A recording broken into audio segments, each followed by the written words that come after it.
Bien, vamos a comenzar entonces la sesión de hoy. Voy a compartirles pantalla. Toda la pantalla creo que es lo que se hace, compartir. Me dicen por favor si visualizan mm, esta segunda charla. Sí, profe, ya se ve. ¿Completa la pantalla? Mm, Sí, bien, gracias. Les pido el favor que me colaboren por lo que no estoy viéndola. O sea, estoy viéndole solamente la pantalla. Esta presentación. Bien, están viendo donde dice géneros discursivos, ¿cierto? sí, señor. Sí. Bien, entonces aquí se comienza, no porque lo plantee Ro no toca nada de esto, hay que contextualizar y su formación no es en lingüística. Entonces no tiene por qué abordar todo esto. Lo que yo siento que Ro hace es abordar el giro argumentativo en las análisis de política pública. Es decir, entiende que para el análisis de política pública el discurso es una práctica inherente a todo lo que es el análisis de la política pública. Y Rock quiere aportar en este sentido. Entonces, no hay que pedirle lo que no tiene por qué tener. ¿Sí? Ya bastante con el aporte que está haciendo de abordar una parte del discurso, que son las narrativas, para poder a través de estas proponer un análisis en políticas y que ayudan a la toma de decisiones. ¿Sí? Eh, hay dos trabajos que yo les envié, les pasé este, vamos a hacer primero este y luego voy a tratar de hacer un pequeño taller. Entonces les pido por favor atención para que las preguntas que hayan o algo se puedan aclarar y que la presentación les sea útil para sus trabajos, para su proceso de formación. Yo sí comienzo, pero no es Ro, ¿oyeron? No, esto no lo plantea Ro. Eh, Abordar y tener en cuenta el texto de Patrick Charodot de los géneros discursivos. Esto yo les comentaba a ustedes que está aún en discusión si se aborda el análisis crítico discursivo desde los géneros discursivos o no. En mi opinión, como yo les decía, es necesario, porque nos permite identificar la intención pragmática del género. El género es una práctica que se ha estandarizado y que tiene brinda unas posibilidades y establece otras no, y el propósito discursivo es más claro. Cuando yo tengo el género, puedo más claramente abordar identidades, roles en contextos y la pragmática como tal del discurso. Para mí sigue siendo importante. Entonces, no olviden, está el prescriptivo del deber hacer, que es más el militar, religioso, el de incitación, que es un querer deber hacer, eh, solicitación, perdón, que no es prescriptivo, no dictamina, y que es como algo que se sugiere, pero que no necesariamente, eh, o sea, como que se tiene esa distancia de, mira, yo sugiero esto, pero no se está enfáticamente definiendo o buscar que los otros me sigan tras esa posición, como si es el género de incitación, ¿no? Que si persuade, seduce, que es el discurso político. Y que no siempre la persuasión y la seducción tienen que per se ser negativas, o sea, si no, entonces el proceso de enamoramiento sería negativo, porque lo que uno hace en el proceso de enamoramiento es seducir, ¿sí? Es persuadir. Entonces, para quitarle esas cargas negativas que tiene lo político, me parece que hay que ver la incitación como algo también positivo, ¿no? Eso es algo importante tener en cuenta. Está el género de información, que es el de los medios, el que ya vimos. ¿Sí?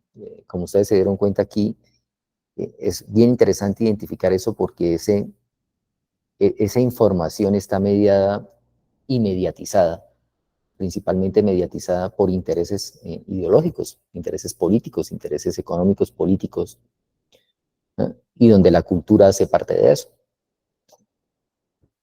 Y está el de instrucción, que es el hacer saber hacer, que es más un discurso técnico que yo diría que es el, entre comillas, menos ideologizado. porque implica los procedimientos, pero no olvidemos que los procedimientos también tienen una postura detrás, entonces por eso yo le recalco el entre comillas. Y el de demostración, donde supuestamente nos queremos hacer como neutrales, que es el académico, que tampoco es neutral, o sea, también hay puntos de vista, también hay ideología, también hay intereses, entonces, a menos que sea el conocimiento puro, como el que se hace a través del conocimiento de unas células, y yo no estoy buscando más que conocer o cosas por el estilo, se convierte en ese saber centrado en esa información y en esa búsqueda de conocimiento más que de verdad. No olviden el tema de la representación social. De esto tampoco habla Ro, y me parece que es una debilidad de su análisis, y es que a pesar de abordar el tema del discurso, olvida que el discurso se soporta sobre la teoría del lenguaje, o sea, hasta dónde el lenguaje construye la realidad, cuál es el alcance y la relación del lenguaje con la realidad, hasta dónde el significante y el significado aborda ese significante o es una representación de la realidad, es una representación más. Eso a veces se nos olvida, ¿no? Y se nos olvida que uno con el lenguaje construye la realidad. Entonces, es bien importante mirar teorías como la representación social, o todas las teorías de psicología social y cognitivas que nos puedan abordar para cómo funciona el proceso de la realidad en la mente de las personas. ¿Sí? Entonces, yo sigo abordando con Moscovici esta parte de la representación social, que me parece que ustedes deben mirar, ¿no? El tema de la objetivación, del anclaje, entender cómo esa parte de la objetivación es la que uno está dispuesto, es la más superficial y la que uno utiliza en la interacción social. Es la que posiblemente a veces está abierta a construir nuevas ideas o que le quedan ahí uno las inquietudes sobre esa objetivación que te lleva al núcleo de la representación social que está instalado en la mente de cada sujeto, que es el anclaje, que son las ideas que ya uno tiene per se, o sea, y las que hacen que uno tenga prejuicios, un tema tan importante en las ciencias sociales como es el prejuicio, como es la naturalización de la realidad, eso está en el anclaje, porque uno no se lo cuestiona de la objetivación y pasa directamente a las creencias que uno no se cuestiona. Lo más fantástico acá es que esas creencias a veces no vienen de la experiencia, sino que vienen de la experiencia directa, o vienen de experiencias directas que no son bien construidas. Entonces, por ejemplo, yo recuerdo cuando trabajé el tema de la guerra a muchos en la ciudad nos llegó virtual, por eso cuando tuvimos la posibilidad de votar, no a la guerra, votamos sí a la guerra, porque nosotros no vivimos directamente como se vive en el campo de la guerra. Y si ustedes miraban, las ciudades que más votaban el no frente a, en ese momento, un acuerdo humanitario y pasa la guerra, fueron las grandes ciudades. Las que estaban más cercanas a los sitios de verdadero conflicto decían, no, nosotros sabemos que la guerra no queremos más eso. Entonces es eso, estos temas yo sugiero mirarlos, a pesar de que ustedes vean diferentes enfoques, no los olviden. Yo ahora los he tratado de acercar al tema de la neurociencia porque en realidad me ha dado a mí muchas pistas. Y es como yo puedo mostrar que esa representación social, cómo se construye, o sea, darle peso desde la neurociencia, que es la que mira cómo se construye eso en la teoría de la mente, cómo se construye eso en la mente, o en la teoría del cerebro, en qué partes del cerebro se da y cuáles son los mecanismos. A mí en realidad eso me ha ayudado muchísimo para cuestionar aspectos de la representación social y reafirmarlo en otros, como son el núcleo central del que habló Jean-Claude Auric en su momento. El proceso de aprendizaje, cómo hay mapas mentales en paralelo que lo llevan a uno. Les comentaba en la sesión pasada, donde hice mi presentación también, aquí uno tiene dos procesos de conocimiento y que uno implica algo más lento, como cuando uno comienza a caminar o a escribir a máquina o a conducir. Y es algo que se hace primero lento y luego nos lleva a una mecanización, pero que tiene sus problemas porque ya después uno no piensa en lo que aprendió, sino que uno lo da por hecho. Y por eso uno da por hecho que X población es de tal forma, que X género es de tal forma, que X dinámica política es de tal forma, y uno no se abre la posibilidad y eso, por ejemplo, ahorita que estamos en paro, de mirar sus dinámicas, sino que las da por hecho que son de determinada forma. ¿Sí?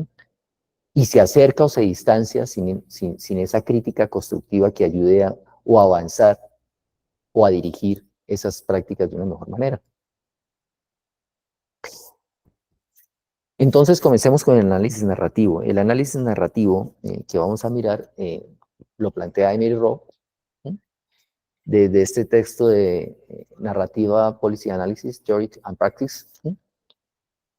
Del 94. Es un texto que desde que surge ha cogido cada vez más fuerza, pero lo que hace también que las malas traducciones, y como Rowe no ha puesto esto no lo pudo hacer, no sé qué pasó ahí, pero no lo ha dejado como de más fácil acceso, sino que si usted quiere conseguir los libros tiene que pagarlos y conseguir el texto original es todo un camello. Y bueno, esto ha generado que no fluya tan rápidamente la crítica y el desarrollo a su teoría.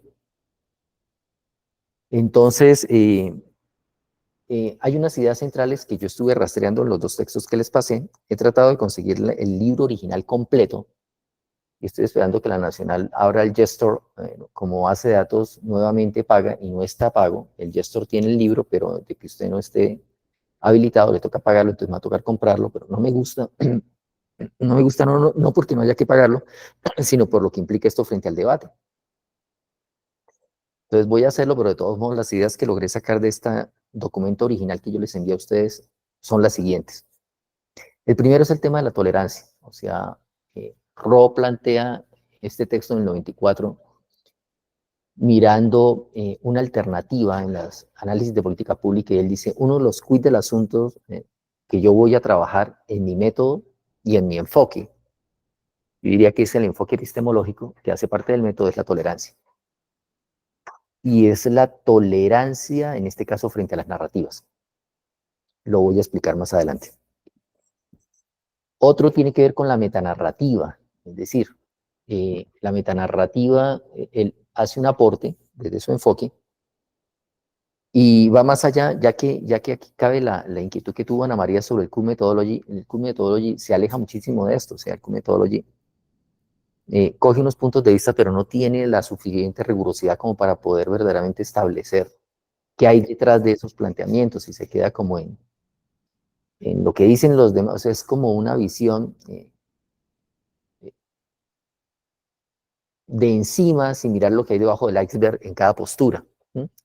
Esta narrativa de metanarrativa que trata de proponer Rowe, al ser comparativa y al mirar las narrativas no visibles, trata de dar un aporte al ejercicio de la metanarrativa, es decir, hacer una síntesis de las narraciones y tratar de decir esta es la síntesis de lo que hay en una narrativa sobre un tema en específico.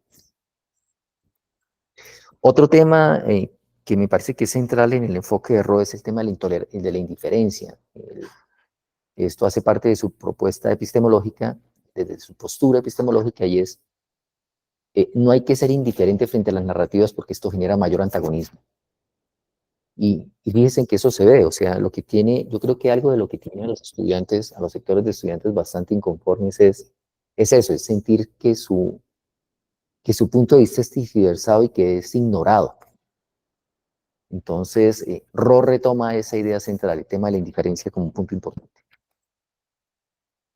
La narrativa mediadora de disputa antagónica, es decir, a diferencia de lo que yo he visto con otras posturas, por ejemplo, con lo que vi con la corriente, lo que he visto y sigo viendo con la corriente de Constanza, cuando uno ve el análisis crítico discursivo desde la formación que yo he tenido, casi siempre uno establece los puntos de vista de la élite y por qué ese discurso que está estableciendo la élite es manipulador, tiene unas consecuencias en términos de discriminación, tiene unas estrategias que llevan a unos problemas sociales y a una desigualdad.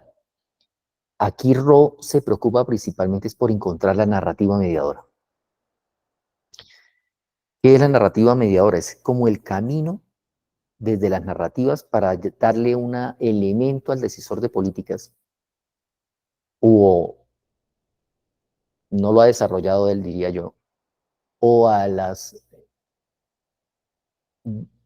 grupos emergentes una posibilidad de encontrar una narrativa que medie la disputa, es decir, que la deje de establecer antagónica e indiferente, y encuentre una narrativa que una esos puentes, ¿sí? Que le dé solución escuchando aquello que no se escucha. El hacedor de política es importante aquí porque me parece que el enfoque, por lo menos en este texto del 94 de Roe, es para darle elementos al hacedor de política, es decir, al que está enfrente de la toma de decisiones, darle asesores que le permitan encontrar en esos aspectos en disputa antagónica una salida a través de la narrativa. Ahí es cuando Emily Roe dice, este método es solamente cuando hay disputa antagónica, cuando las narrativas son antagónicas. Si eso no es el método. Entonces me parece que él se está pensando eso y ese es un aporte, ¿no? Lo que no quiere decir que siempre se haga igual, uno puede en la investigación abordar ciertos puntos y luego tomar distancia, pero sí me interesaba en esta primera sesión mostrarles a ustedes la génesis de su postura para que si ustedes quieren hacerle algunas, si ustedes le implementan y dicen, mire, yo voy a aplicar la teoría y el método de Mary Rowe, pero voy a diferencia de él, voy a mirar esto, entonces lo hagan bien hecho y no digan, Rowe dijo esto y en realidad lo que están diciendo son ustedes o uno cuando hace investigación, sino que uno pueda hacer y decir, mira, los principios del fueron estos, con estos voy a seguir, estos no, y voy a aplicar parte del método. Ya ahí me parece que sería un buen trabajo y que incluso le aportaría el mismo Emily Rowe. Luego vienen los discursos no visibles en disputas, eso es central, ¿no? Esos discursos que él llama narrativas es lo que él se va a centrar, además del estudio comparado de narrativas para construir su metanarrativa. El tema de la incertidumbre. Él dice, mi método está hecho, mi postura está hecha para cuando hay una disputa antagónica y incertidumbre, es decir, no se sabe qué hacer. Que el hacedor de política tiene la capacidad de no manipular a su favor, sino que quiere escuchar, está abierto a la mejor opción para las mayorías y permite la incertidumbre. No simplemente dice, no, esto es lo que hay que hacer y punto, instaura su punto de vista. Ejerce una comparación de narrativas. El método en el centro lo que hace es comparar esas narrativas en disputa y las emergentes para poder establecer esos puentes que él quiere desde las narrativas mismas.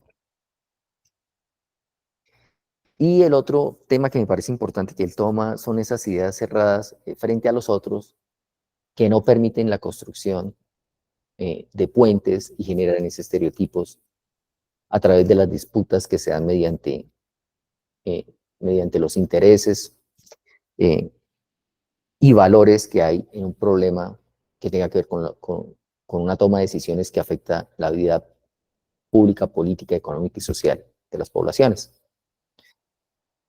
Él va a mirar la frecuencia de posturas a favor y en contra para identificar si existe polarización. Eso es algo importante. Si no existe eso, no es el método para aplicar. Él dice, si eso no está en el problema de ustedes, no busquen aplicarlo porque se hizo fue para esto. Bien, el análisis narrativo tiene unas premisas o puntos de vista epistémicos en el análisis. Son los siguientes. Bien, hasta aquí ustedes encuentran algo nuevo que hayan encontrado en la lectura.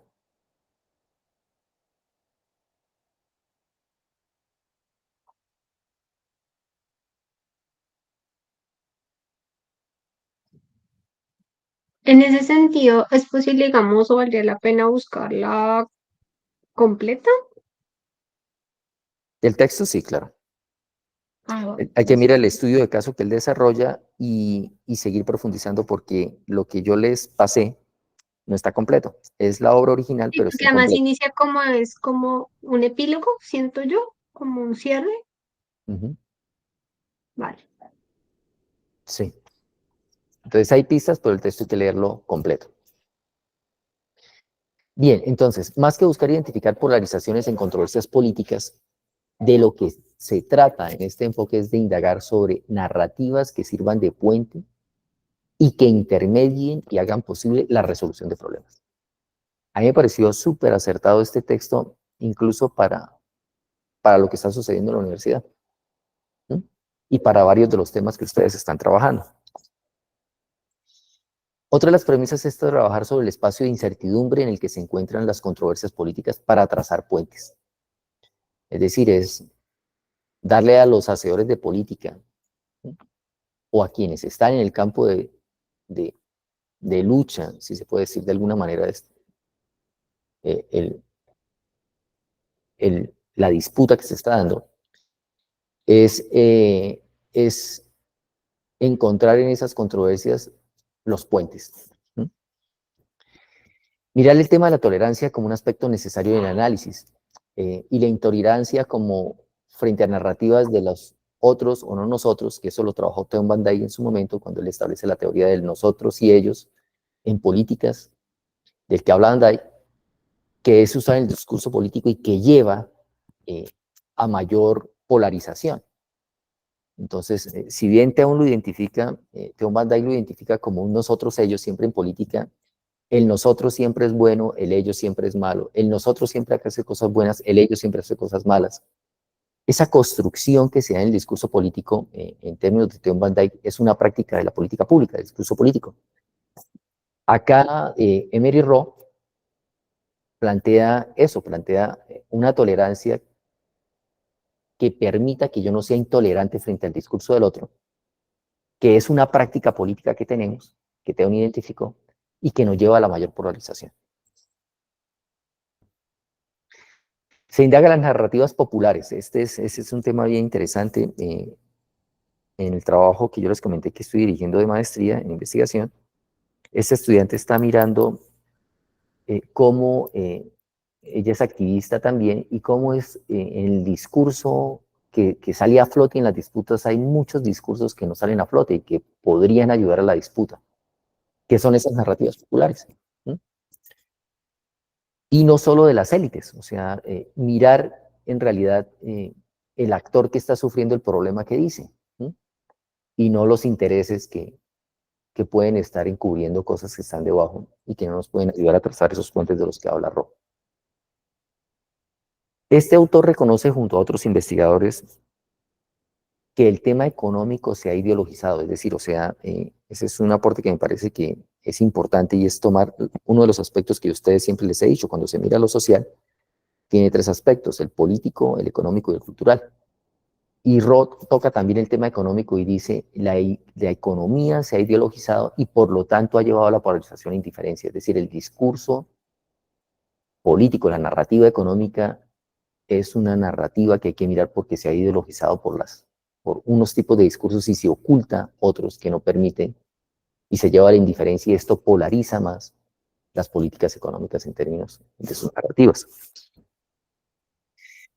En ese sentido, la tolerancia no es la indiferencia en el análisis, ¿sí?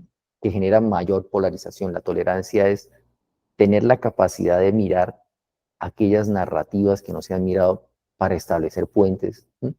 Y no dar por hecho que hay alguien que tiene la verdad absoluta y poder encontrar esos temas que nos lleven a unas mejores decisiones. En ese sentido, indiferencia y tolerancia son opuestos. Y el análisis en política pública, por lo regular, eh, que se encuentra dirigido al incrementalismo o a la toma de decisión, ahora la narrativa se convierte en una opción para el tomador de decisiones. Yo les envío a ustedes un documento sobre el incrementalismo y las teorías sobre toma de decisión para que maduraran esto, ¿no? O sea, Rowe está ahí y él dice, quiero desde el análisis narrativo mostrar que hay elementos que la narrativa puede aportar al incrementalismo, no mirarlo solamente de ahí, elementos que puede mirarse desde la toma de decisión, y la narrativa es importante, hay que mirarla. Y le ayuda a las dos posturas y a otras, pero el nombre de estas dos que están en boga en su momento para el análisis de política pública. Analizar cada caso desde sus propios méritos, es decir, si yo quiero construir un metaanálisis, tengo que tratar de construir cada análisis, cada discurso, ¿sí? Desde las características que cada narrativa tiene. y que sean algo así como lo que viene adelante, o sea, tienen que estar completos acá. Permítanme les desarrollo esto y es lo siguiente, es, por ejemplo, como el metaanálisis, que es una técnica estadística, se utiliza para sintetizar diversos puntos de vista, por ejemplo, con el método Prisma que ustedes vieron, principalmente en el campo de la medicina, sino que yo lo llevé para que ustedes lo aplicaran en sus trabajos porque me pareció riguroso y es interesante, que es distinto a la metanarrativa, que busca facilitar a los hacedores de política la toma de decisión en ámbitos polarizados o de incertidumbre, es decir, es llevar ese análisis, pero ya desde las narrativas, no desde lo que uno venía haciendo antiguamente de métodos como el método Prisma.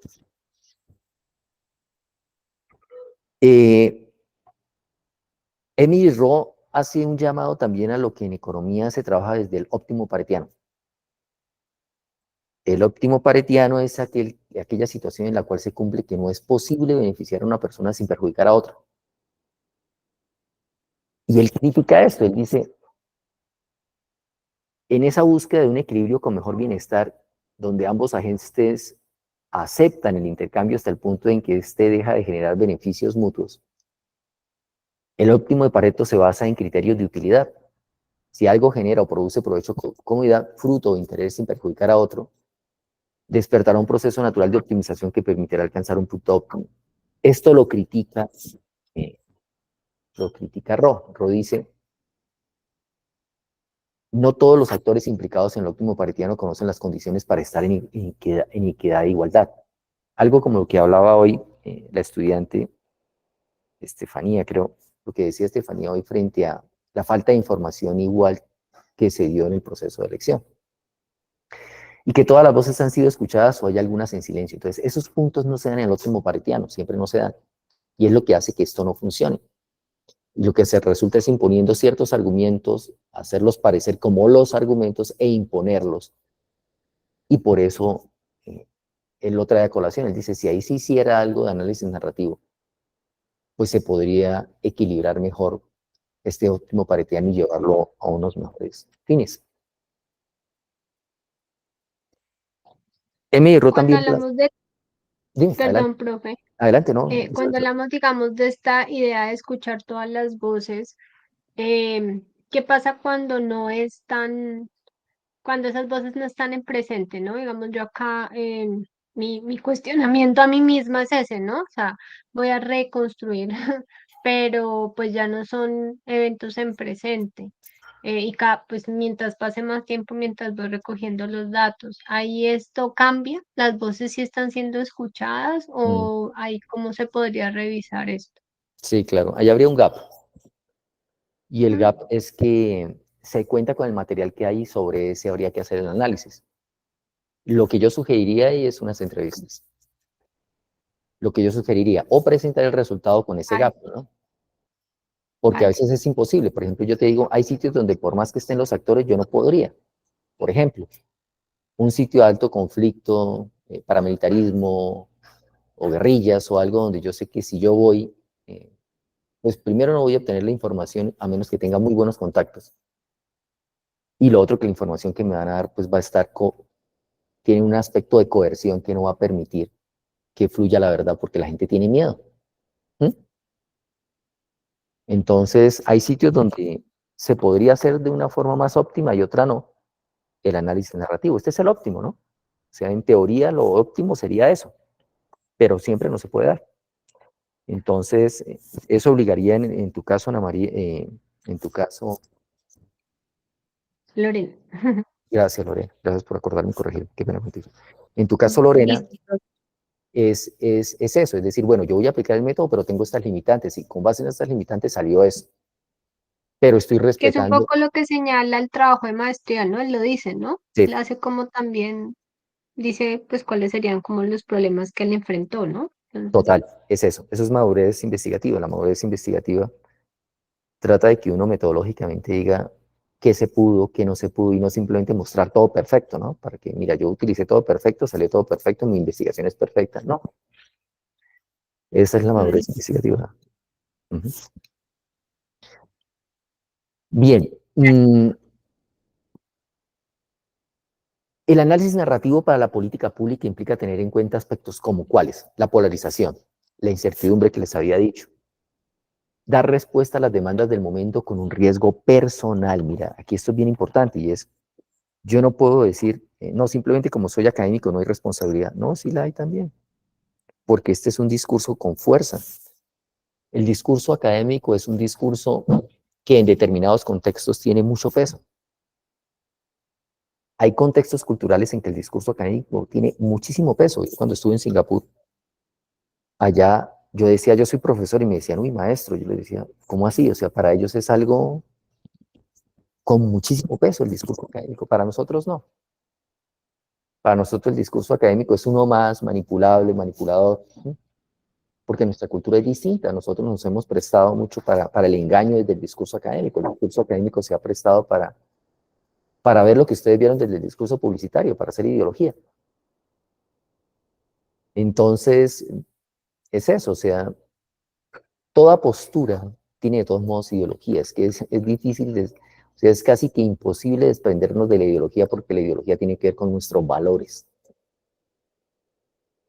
Y no tener valores es muy difícil porque es actuar de forma fría, y actuar de forma fría es muy difícil cuando usted está implicado, o sea, somos seres humanos.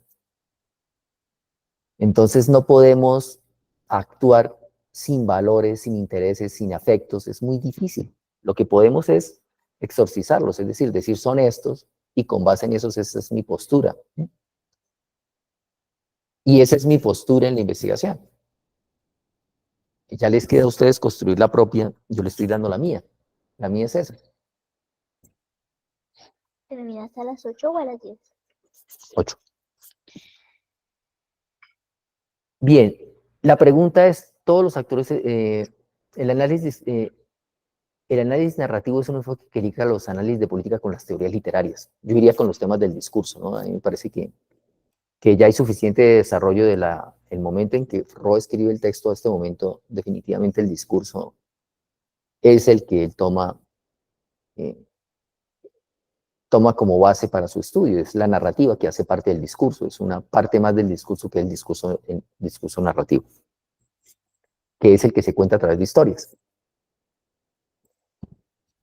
Roth no se queda simplemente en el estudio de las historias instauradas en las políticas públicas, sino que da cabida a las voces distintas o menos sonoras. Este aspecto es valioso dado que al contraponer estos dos tipos de narrativa, permite analizar la efectividad de las medidas adoptadas y generar una metanarrativa o agenda alternativa. Ese me parece que es el punto central que buscó Roth cuando escribió su texto. Ustedes lo podrían cambiar, pero por lo menos respeten y decir, mientras que Roth planteó esto, yo tengo esta inquietud, para que la lectura de Roth quede bien hecha. ¿Sí? O sea, no caer en esa manipulación a nuestro favor de lo que alguien dice y acomodarlo, sino ser sinceros con el autor y decir, mire, el autor planteó esto, estoy de acuerdo con él en esto, con esto no, y mi investigación va a tener este enfoque. Eso hay que tenerlo en cuenta desde mi punto de vista para construirnos bien como investigadores e investigadoras. Hay unos momentos o pasos para el análisis narrativo de políticas. Yo como metodólogo me centro mucho en eso, para mí es muy importante, pero recuerden que la metodología no está aparte de la epistemología, por eso fue importante este primer momento. Este primer momento de mostrarles cuál es la intención, cuál es el propósito, cuál es la postura del investigador en lo que construye. Y luego sí viene el método. Pero el método por sí solo se convierte en algo instructivo, no tiene mayor alcance desde mi punto de vista. Mientras que el método ligado al desarrollo de la epistemología adquiere mucha fuerza. Bueno, primero hay que hacer una selección de las narrativas con alta incertidumbre. Eso es lo primero que hay que hacer. Es la selección del corpus. Aquí, a diferencia del método que yo les mostré, donde puede ser un solo discurso, o lo que yo hice en mi tesis doctoral, aquí sí hay que escoger muchísimas narrativas. Porque es muy difícil solamente con una encontrar la hegemónica, la contrahegemónica, la emergente, no se puede. Entonces hay que tomar una buena muestra, una buena cantidad de narrativas que permitan hacer la comparación entre lo que existe y permitir que las emergentes aparezcan. Y para eso hay un método que él nos muestra. Hay que mirar las premisas y las conclusiones claramente definidas en la narrativa, es decir, o sea, de qué manera se está construyendo la verdad y de qué manera se está concluyendo en esas narrativas la óptica frente al problema, con historia en que comienzan, tienen un transcurso y concluyen. Es decir, no solamente que nos llegue de piedrada lo que alguien dijo como conclusión, sino cuál ha sido el transcurso de la génesis de esa, yo diría, no me atrevo a decir que Rol lo haga de esa manera, pero yo diría y lo entendí así. Si yo cojo un grupo político con una narrativa, es mirar cuál es la génesis de la postura de ese grupo desde el inicio de la disputa, el desarrollo y su conclusión, para poder tener narrativas completas y no recortadas. En mis palabras, discursos que configuran representaciones en disputa. Nunca Ro habla de representaciones sociales, ¿no? O sea, eso lo estoy colocando yo. Indagando las narrativas que dominan el tema en cuestión. Los temas intrincados, los desconocidos, es decir, los que no se tocan. Cuando yo les mostré a ustedes las nubes de palabras con saliencias cuantitativas y cualitativas, uno se da cuenta que no se toca en un discurso. Uno dice, mire, hay frecuencias de esas, pero no se habla de esto. Eso es muy importante. Porque abre los espacios para mirar, oye, ¿por qué no se habla de esto? ¿Hay alguien que haya hablado de eso?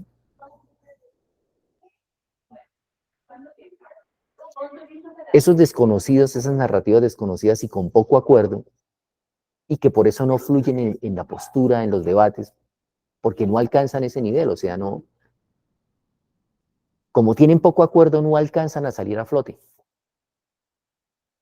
Y que pueden ayudar, lo plantea Arroyo, diría, no solamente al hacedor de política, sino a todos los que están en esa controversia, a la toma de decisiones. Hay que mirar las narrativas no hegemónicas sobre el campo en disputa para compararlas y poder construir esa metanarrativa de la que habla, que es la síntesis de narrativas, es una metanarrativa. Y en esa medida, definir las cosas por lo que no son, es decir, por lo que no es visible. Y ojo, lo que uno mira son hechos y valores en disputa. No es otra cosa.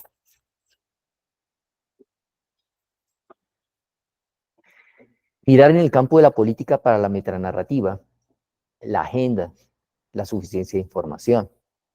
Mirar los diversos enfoques para indagar el problema. Mirar las consecuencias de cada alternativa. Y decidir sobre alguna.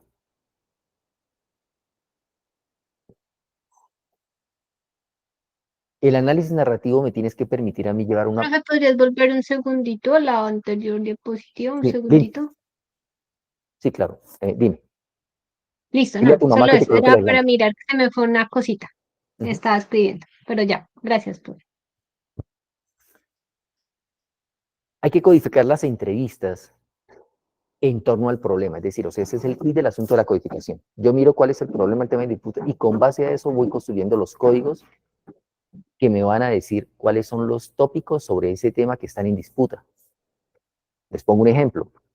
Tema, elecciones. Frente a las elecciones, ¿cuáles son los aspectos que salen?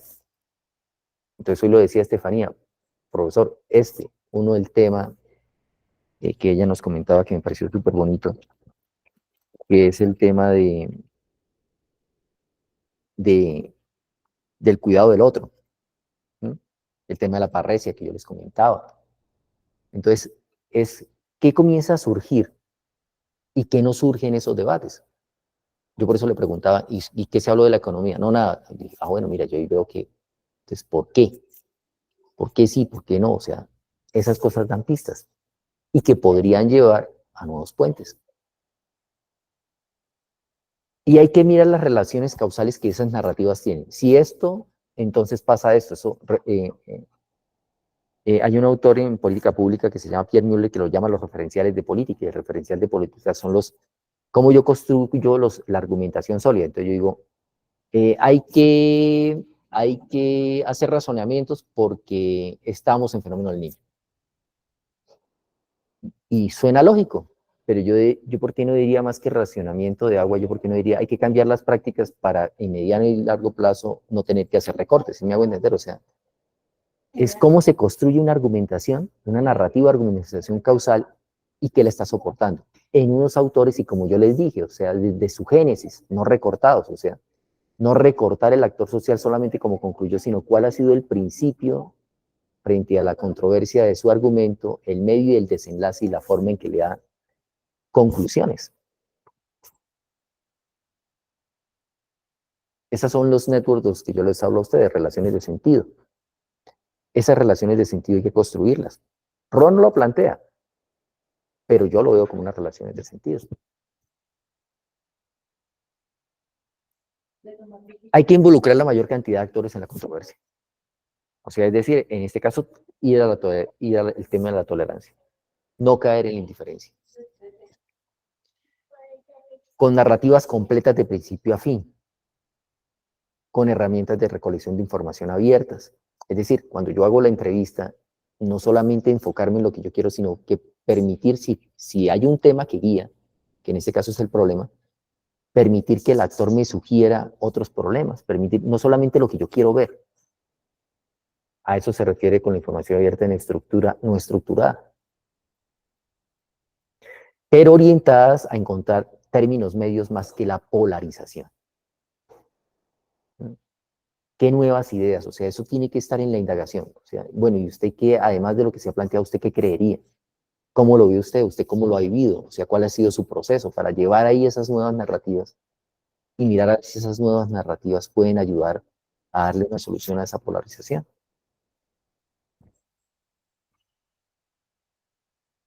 Hay que trabajar mucho sobre implícitos, es decir, o sea, ver lo que no es evidente, mirar lo que no está en la narrativa, permitir que el otro me plasme lo que yo no veo o no quiero preguntar y que de pronto aparezca. Hay que analizar el problema, y esto es tomado de Roth, textual, a la luz de la codificación en todas las entrevistas. Esto por frecuencia de concurrencias. Lo de concurrencias es mío, lo de frecuencia lo pone Roth. Se debe indagar sobre los puntos de vista en la disputa. Esto se realiza por frecuencia en puntos de vista. Mirar las tensiones y si existe algunos puntos con mayor contradicción que en otros.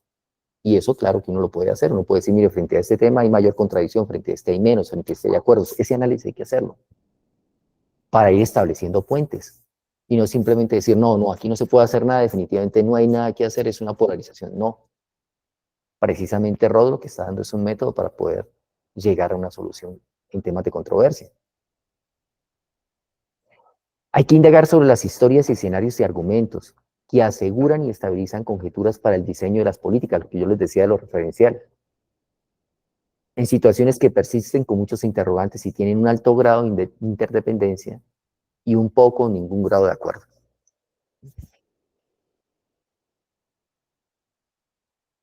Hay unas recomendaciones para análisis narrativo.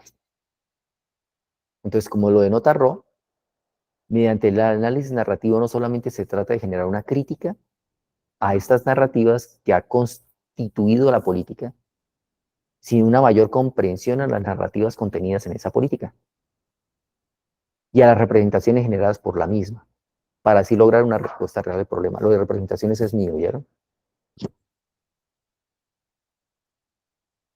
Aquí entonces está la traducción de lo que yo les dije, The Group Reading Development, bueno, no se los leo, pero es la traducción, ¿no? Para que ustedes hagan la misma, pero en síntesis es lo que yo les estoy colocando. De esta manera, por medio de este tipo de análisis, se obtiene una mayor comprensión de la política y de los problemas catalogados por esta como prioritarios. Y de igual forma, se brinda un mayor discernimiento para entender las soluciones escogidas o mitigar los problemas. Esto lo tomé del documento de Cejudo que yo les envié, que fue dirigido por Milka Graciela Pardo, que está citando a Alcero Fierro,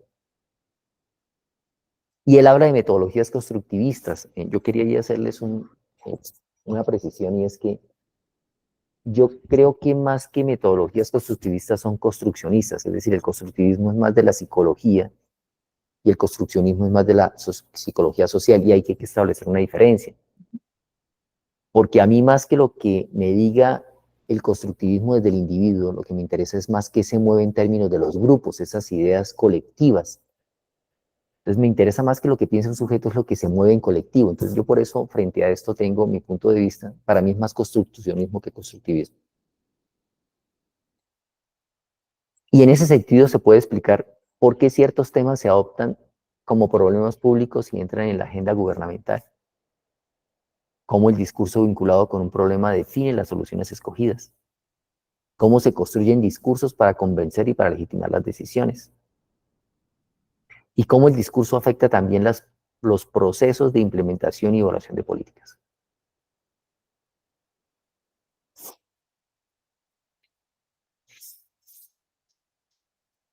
En el caso de que se llegue a respuestas causales circulares, plantea Ro, o opuestas y polarizadas frente a un tema incierto, se debe trabajar el tema de narrativas de política. De otra forma no es necesario.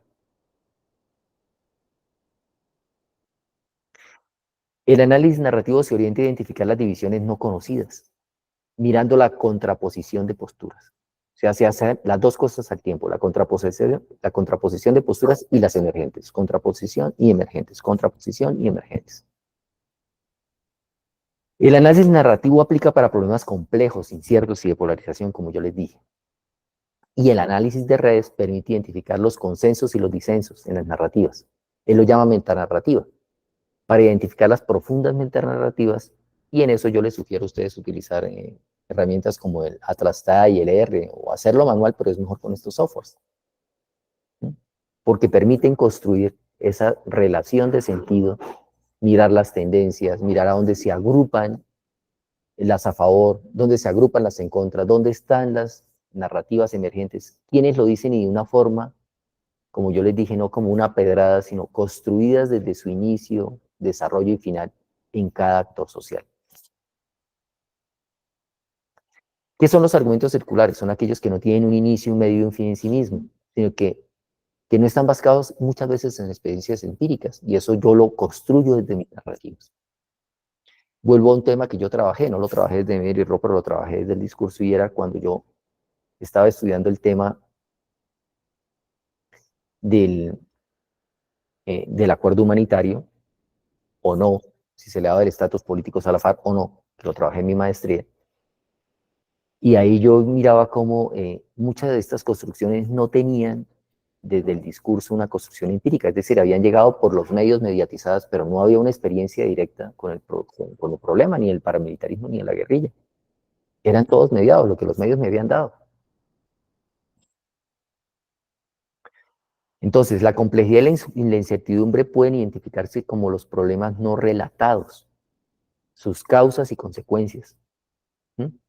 Que no están conectadas a esas redes de causas dominantes y muchas veces son consecuencia de imágenes erradas de los otros, lo que hablábamos y que planteó Rhodes de esa construcción estereotipada del otro, y que yo les digo a ustedes que se trabajan en Theo Van Dyke desde la teoría de nosotros ellos, que es que siempre nosotros somos buenos, los malos son los otros siempre hacen, es maximizar los errores de los otros, minimizar los nuestros, maximizar nuestros aciertos y minimizar nuestros errores y no ser equitativo en el análisis.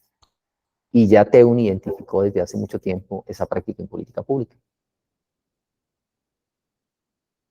Esta parte no la tiene Roy, yo la tomé del documento que yo les envié, es la tesis que me parece que es referente para estos estudios, porque lo dirigió Nelia Graciela Pardolir, y ella es una experta en temas del discurso.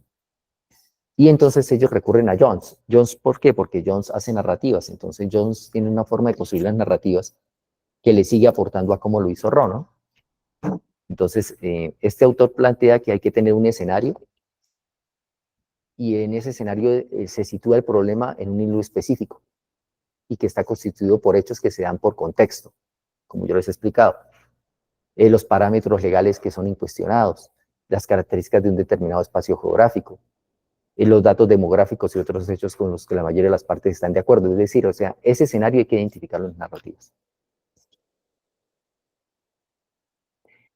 Hay que mirar los personajes. Esto que yo les decía, la narrativa de las políticas tiene diferentes actores sociales tales como el solucionador o el héroe, que es el que tiene la capacidad de decidir y solucionar el problema de política. La problemática social o el villano quien está causando la problemática, las víctimas, ¿sí? Hay que identificar todos esos personajes en las narrativas. Algunas veces los personajes pueden ser abstracciones antropomorfas, por ejemplo, el ambiente, la libertad, la gente, y no un actor específico, pero hay que identificarlos en las narrativas, eso ayuda muchísimo.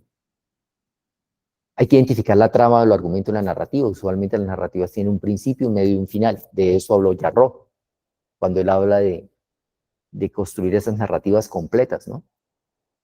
Debe añadirse que la trama conecta a los personajes entre sí con el escenario de la política.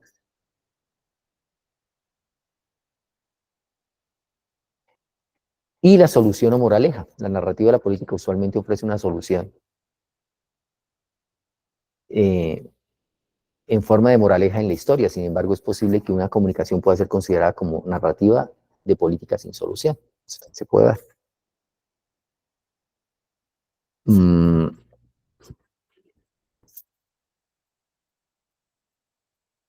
Bien, en este momento me interesa saber qué inquietudes tienen. Voy a dejar de grabar esta parte y comienzo a grabar nuevamente para poder dejarles la grabación. Entonces, un momento. O quieren que deje la grabación, en esta grabación que deje las inquietudes también. Dejémosla. Bien, les escucho. Adelante. ¿Es necesario que exista esta como configuración de roles? O sea, tendríamos que establecer que hay un villano, que hay que hay una amenaza y que hay un héroe. O sea, ¿es necesario como decir este es el héroe? ¿Eso es necesario? Ese es algo que plantea Jones. Lo que plantea Ro es solamente lo que yo les dije de historias completas con actores completos. Es decir, identificar los actores y su narrativa desde inicio, desenlace y final, y para saber cómo cada actor social identifica de alguna forma una forma de ver el problema. Y de esa forma poder mirar cómo se están construyendo las génesis del antagonismo e ir incluyendo las narrativas que por indiferencia y por intolerancia no han sido incluidas en la polarización.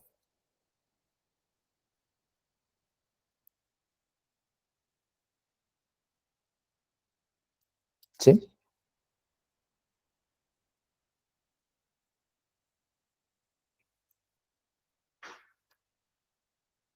Bien, Ana María.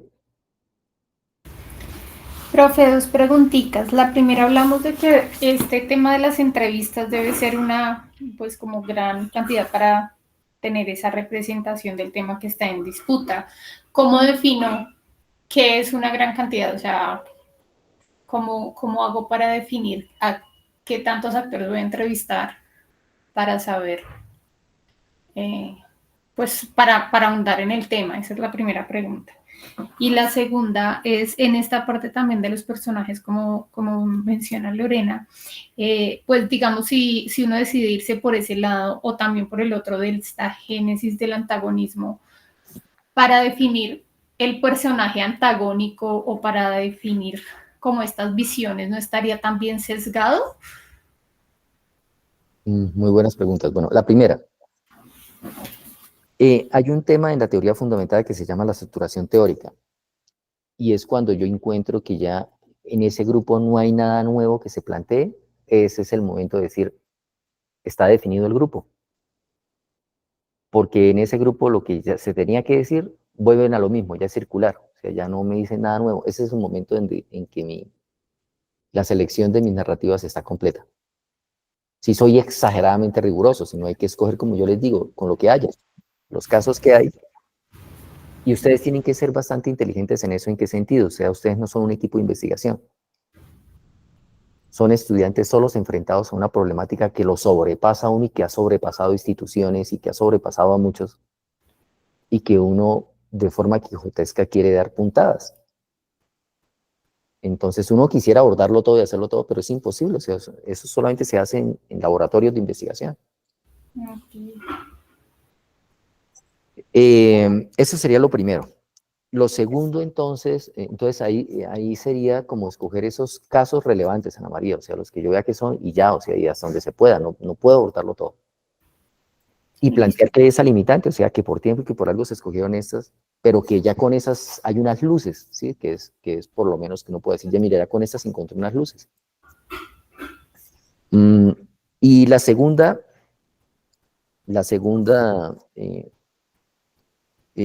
¿me acuerdas el enfoque que me diste, por favor, para precisarte? Que me centré en Sí, eso. señor. Es que desde el tema que nos mencionas de Jones, frente al tema de los personajes, villanos y eso, y al tema de Rogue con estos roles como antagónicos, ahí el definir ese rol antagónico o este tema de héroes, villanos, no implica también que yo tenga que emitir como un juicio de valor sobre eso. Sí, O sea, claro, no lo que también pasa, en una claro, esquina. súper buen punto. Lo que pasa es que yo creo que la directora, en este caso, sí, por su formación identifica eso, o sea, identifica el discurso de las élites. Y Jones lo plantea, entonces, no quiero decir con esto que la directora haya caído en ese error, sino que lo que pasa es que al tomar a Jones, Jones toma ese método. Tengo que leer más a profundidad el trabajo que les pasé, pero no creo, ella es muy cuidadosa en eso. Aquí en este caso es más eso, es más, siempre en un discurso se identifica lo que plantea Theon Van Dyke, el bueno y el malo. Y casi siempre, cuando se hace una narrativa en antagonismo, siempre se está descalificando es al otro, o sea, no se le está viendo nada positivo, se están minimizando las cosas positivas y solamente se ve lo negativo.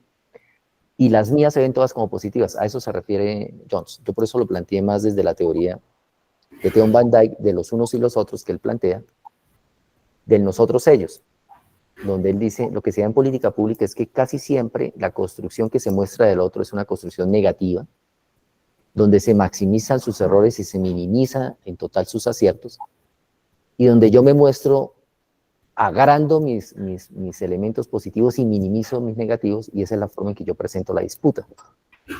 A mí me parece que esto da más pistas, Ana María. Ok, perfecto. Profe, ahí frente a eso y frente pues, a los temas que te mencionaba que he venido trabajando, ¿será que sí sería válido si yo me paro desde el debate de lo que es el desarrollo y esta visión hegemónica, que es como la que entra como en contraposición del tema de la soberanía?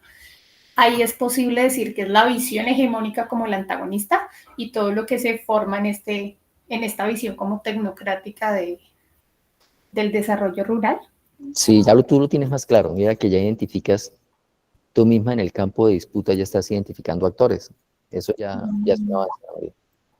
No, ok, listo, profe, mil gracias.